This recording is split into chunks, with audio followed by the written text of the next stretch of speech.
में international level पे मजदूर दिन, पर इसके मायने क्या है, ये क्यों शुरू हुआ? जब मैं स्कूल में थी तो मुझे गाना सिखाया गया था, काम ज्यादा बातें कम। सच में मजदूरों को जब हम देखते हैं तो इनके श्रमदान का जितना भी हम तारीफ करें उतना कम है। सोचो कि बहुत सारे बुद्धिजीवी दिमाग लगाते हैं, कंपनी खड़ी करते हैं, डिसाइड करते हैं कहाँ से रास्ते जाएंगे, बट उन रास्तों को बनाने के लिए अगर श्रमदान हमारे मजदूर भाई ना दे, बहनें ना दे, तो क्या ये बिल्डिंग, ये रोड बन सकता है? सच में इनके काम को देख के इंसान की काबिलियत बहुत क्लियरली पता चलती है। बट एक में क्यों शुरू हुआ एज अ मजदूर दिन? शिकागो में कई सारे मजदूरों को उनके जो मालिक है वो 16 घंटों से भी ज्यादा काम कराते थे, और इसीलिए कई सालों पहले एक लड़ाई हुई जिसमें सारे मजदूर इकट्ठा आए और उन्होंने 8-9 घंटे की काम की मांग की। बहुत खून बहा, बहुत सारी गोली और बम बरसाए गए और मजदूरों की जान भी गई। उनकी याद में 1 मई के दिन मजदूर दिवस मनाया जाता है। अब आपको और मुझे क्या करना चाहिए? सबसे पहले हमें पता होना चाहिए कि मजदूर जो काम कर रहे हैं उनके कंट्रीब्यूशन की वजह से देश आगे बढ़ रहा है, हम आगे बढ़ रहे हैं। कोई भी फैक्ट्री, कोई भी रोड, कोई भी बिल्डिंग, कोई भी मंदिर बिना मजदूरों के बन नहीं सकता। तो हमें एक रिस्पेक्ट के नजरिए से इनके पास देखना चाहिए। वो जो ग्रैटिट्यूड है, वो भाव हम में होना बहुत जरूरी है, क्योंकि इनके बदौलत ही आज हम सब लोग बहुत कुछ ऑलरेडी अचीव कर चुके हैं।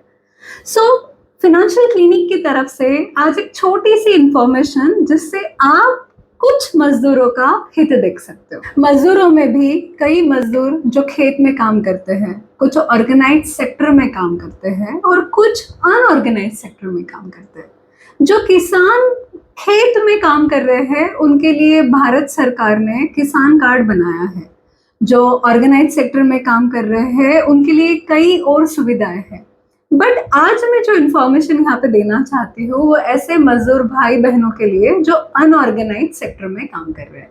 एग्जाम्पल के लिए मेरे घर में कारपेंटर अगर काम कर रहा है तो कई बार ये देखा जाता है कि ये जो कारपेंटर है, जो एक मजदूरी कर रहा है, घर बना रहा है, ये अनऑर्गेनाइज सेक्टर में आता है। तो ऐसे जो काम है इसमें आय बहुत कम होती है, इनकम बहुत कम होती है। कभी इनकम होती है, कभी इनकम नहीं होती।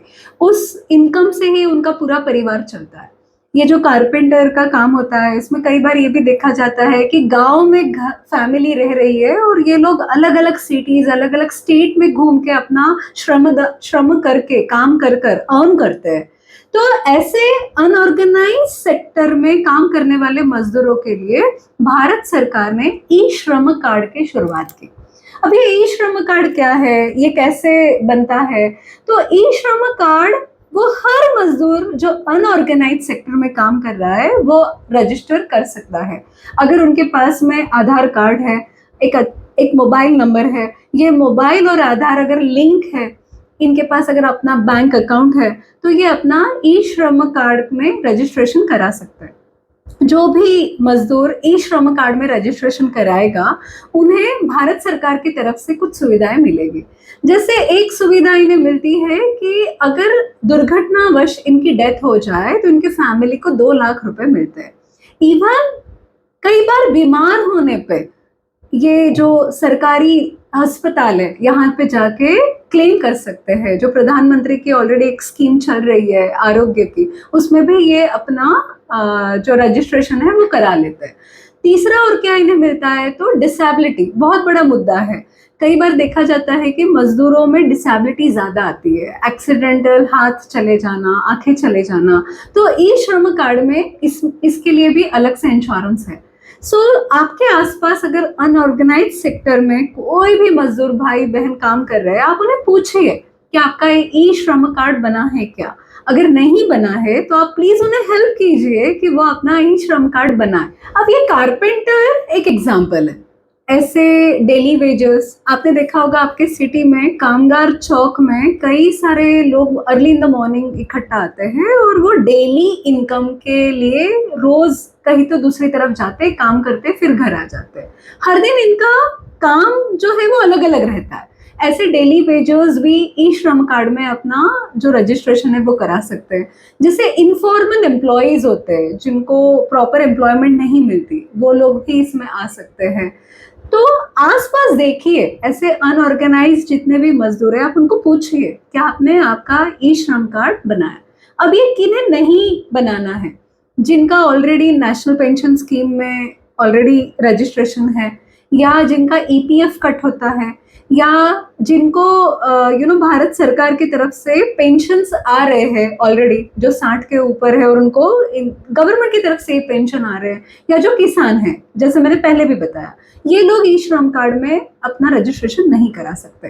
18 से 59 के एज के लोग ई श्रम कार्ड में अपना रजिस्ट्रेशन करा सकते हैं। एक बहुत अच्छी बात है जो मैंने जब इसका डिटेल रिसर्च किया तो मुझे पता चली, बहुत बार प्रेग्नेंट वुमेन जो एक कामगार है, डेली वेजर्स है, अगर वो अपना ई श्रम कार्ड में रजिस्ट्रेशन करा दे और वो प्रेगनेंसी के दौरान अगर कोई ट्रीटमेंट ले रही है, प्रेगनेंसी का जो खर्चा है वो भी ई श्रम कार्ड में वो क्लेम कर सकती है। सो ये कितनी अच्छी बात है और हमें ये आसपास देखना चाहिए, इनको एजुकेट करना चाहिए, तभी कहाँ जाके 1 मई का हम सही मायने में सेलिब्रेशन करेंगे। अब मैं आपको यहाँ पे आगे बताना चाहती हूँ कि ई श्रम कार्ड में रजिस्ट्रेशन कैसे करते हैं। सो सबसे पहले आपको जो गवर्नमेंट की वेबसाइट है उस पर जाना है, दैट इज ishram.gov.in। जैसे ही आप इस वेबसाइट पे जाओगे आपको रजिस्ट्रेशन के लिए जो लिंक वहाँ पे है उसको क्लिक करना है और आपको उस लिंक में आपका आधार लिंक्ड मोबाइल नंबर डालना है। हमेशा याद रखना, अगर आपका आधार लिंक्ड मोबाइल नंबर नहीं है तो आपको सबसे पहले आपका आधार और मोबाइल नंबर को लिंकेज कराना पड़ेगा। अगर वो आपने करेक्ट तरीके से करा लिया है पहले से ही तो आप वो मोबाइल नंबर यहाँ पे डालो और फिर आपको ओटीपी की प्रोसेस करनी है। जो आपके मोबाइल पे ओटीपी आएगी वो ओटीपी आपको वहां पे सबमिट करनी है। जैसे आप ओटीपी सबमिट कर दोगे एक फॉर्म वहां पे खुलेगा जिसमें आपको आपके नाम, आपका एजुकेशन बैकग्राउंड, आपका बैंक के सारे डिटेल्स, ये सारी इंफॉर्मेशन को करेक्ट तरीके से यहाँ पे फॉर्म में भरना है और उसे सबमिट कर देना है। आफ्टर सबमिशन आपका ई श्रम का जो रजिस्ट्रेशन है वो हो जाएगा और आपको गवर्नमेंट से मिलने वाली जितनी भी सुविधाएं हैं वो सारी मिलेगी। तो वो छोटी सी प्रोसेस है, एक बार खोल के देखो, करके देखो। और अगर इस प्रोसेस के थ्रू आप नहीं करते हो तो even you can go to नजदीकी जो कॉरपोरेशंस होते हैं जहाँ पे आधार कार्ड बनाए जाते हैं, वहां पे भी जाके आप ई श्रम का कार्ड बनवा के ले सकते हो। सो आई होप ये सारी इंफॉर्मेशन आपके फायदे की है और आप प्लीज इसे अपने तक मत रखिए। हमारे जो एफर्ट्स है कि हम मनी मैनेजमेंट में लोगों को एक लिटरेसी का अपना योगदान दे सकते हैं, तो अगर आपको अच्छा लग रहा है तो प्लीज लाइक कीजिए और इसे शेयर कीजिए जिससे बहुत सारे लोगों को ये इन्फॉर्मेशन पता चले। दूसरा, लास्ट में मैं सारे हमारे जो मजदूर भाई है उन सबको 1 मई के इस मजदूर दिवस पे दिल से बधाई देती हूँ और मैं आपके जो श्रम के प्रति बहुत ग्रैटिट्यूड के साथ थैंक यू कहती हूँ आपको, क्योंकि आपने देश बनाने में बहुत सारी मेहनत की है। Thank you so much. एक और चीज मैं आप सभी मजदूर भाइयों को ये कहना चाहती हूँ कि प्लीज मनी मैनेजमेंट कीजिए। आपके डेली इनकम से भी आप आपके फैमिली के सपनों को प्लान कर सकते हो। आप डेली एसआईपी कर सकते हो, आप डेली सेविंग कर सकते हो जिससे इमरजेंसी में, लॉकडाउन जैसी सिचुएशन आप आए वापस कभी जिंदगी में तो आपको तकलीफें ना हो, तो आप सेविंग कर सकते हो। अगर आपको लोन लेना हो तो ऐसे कई सारी सुविधाएं हैं जहाँ पे आपको लोन मिल सकता है। तो मनी मैनेजमेंट करके आप अपने सपनों को पूरा कर सकते हो, चाहे आप हो या चाहे कोई भी एम्प्लॉय हो, चाहे बिजनेसमैन हो। कोई तो ऐसी एज आएगी कि जिस एज के बाद हम और आप काम नहीं कर पाओगे, आपकी भी वैसी एज आने वाली है। तो 60 के बाद 70 के बाद आप आपका जो खर्चा है वो कैसे निकालोगे, उसके लिए आपको अभी से मनी मैनेजमेंट करना ज़रूरी है। छोटी सी इनकम से भी ये किया जा सकता है। अगर आपको हेल्प चाहिए तो आप फाइनेंशियल क्लिनिक से बात करें। आपकी छोटी सी इनकम में आपको आपका पूरा मनी मैनेजमेंट बिठाने में हम आपको हेल्प कर सकते हैं। Thank you so